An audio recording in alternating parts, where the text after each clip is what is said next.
Hey guys, a PS5 Pro trailer just dropped, and it's already gotten like it's already gotten. The dislike ratio isn't good. It has 77,000 likes and 73,000 dislikes, so not a very good dislike ratio. I already watched it, and we'll go over a few points in the video to talk about. But the ending really pissed a lot of people off about it. I'll get that in a second. Yeah, let's get right into this. Hi, I'm Mark Cerny. I'm excited. Hey Mark, why do you look like a lizard person? You look like you made with AI or a lizard person. You don't look human. Finally, the DualSense controller has haptics that let you feel through your hands what your character is experiencing inside of the game. It's wonderful to see. So they're basically making it where you can feel what your character's feeling. Say your character gets flung across the room at like Mach 10 in somebody's wall. You'll feel that. You'll feel the effects of that your hand, I guess. I just imagine that I feel like in VR, if they had that in VR, where I feel like your character gets flung across the room, you feel the full force of that against your body, just pounding against a brick wall or a concrete wall. Or whatever that Choosing to run 60 frames per second. Mainly by reducing the graphical detail until those. So what they're saying here is people are choosing to run the game in performance instead of fidelity. I guess fidelity means more graphics. But that's a problem with a lot of game consoles, that they just can't. A lot of game consoles can't take the high resolution like PC can. They have to go with the more performance style of the game, because it's a lot better for the game quality. It's a lot better for like playing the game in general. Frame rates can be achieved. When asked to decide on a mode, players are choosing performance about 3/4 of the time. Removing that decision, or at least narrowing that divide, is one of the key targets for PlayStation 5 Pro. We want to give players the graphics that the game creators aspire to, at the high frame rates that players typically prefer. To do that, PS5 Pro substantially improves over PlayStation 5 in 3 ways. Here's what we call the Big Three. First, we made the GPU much larger and increased the speed of the memory it uses. The result is rendering that's up to 45% faster. Second, we made major upgrades to the ray tracing, taking a streamlined and accelerated approach that allows calculation of the ray. See here, they're basically making where the CPU will be a lot bigger and can take a lot more, and the ray tracing will take a lot more as well. I don't really use ray tracing games because my PC is fucking ancient and can't do much with high resolution games. Like, I've tried to play Black Ops on this thing and it does not work. It lags so much I just can't play it. It's a fucking ancient piece of shit. But yeah, it's like they're basically doing all this stuff to make the game experience a lot better for players and stuff. Rays at double or even triple the speeds of PlayStation 5.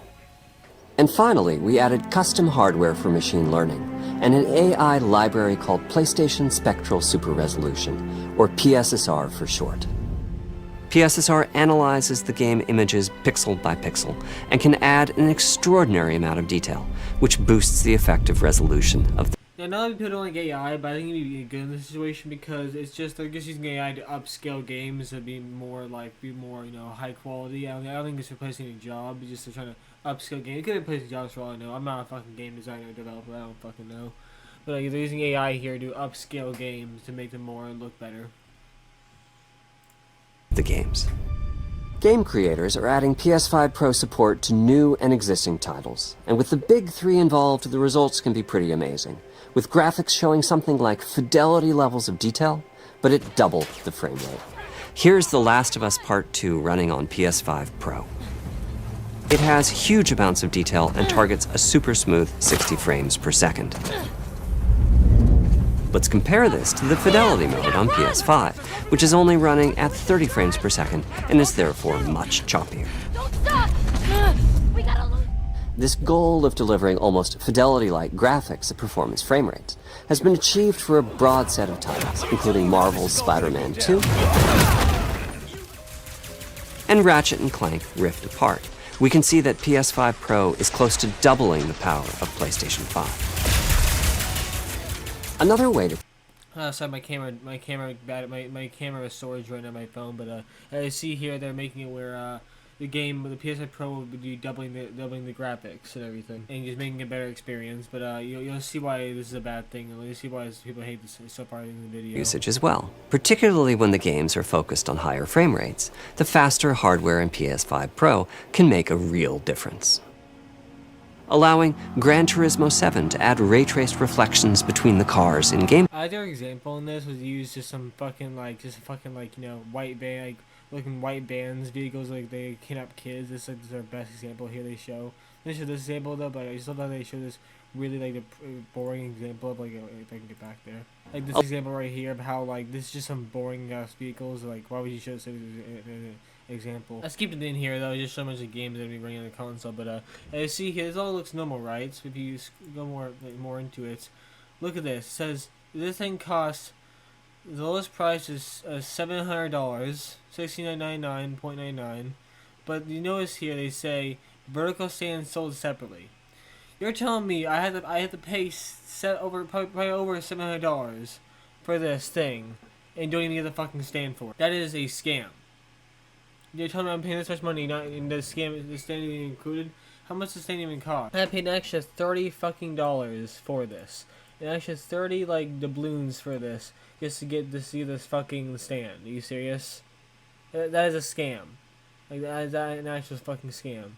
You think it's at least they have free delivery and free returns, but like seriously, why would this even be sold separately? That is an actual fucking scam. I just want to cover this video. I thought it was absolutely ridiculous. They were like, make this fucking thing cost so much fucking money. It is ridiculous how much money this costs. But yeah, if you did enjoy the video, like, subscribe, and yeah, fuck off.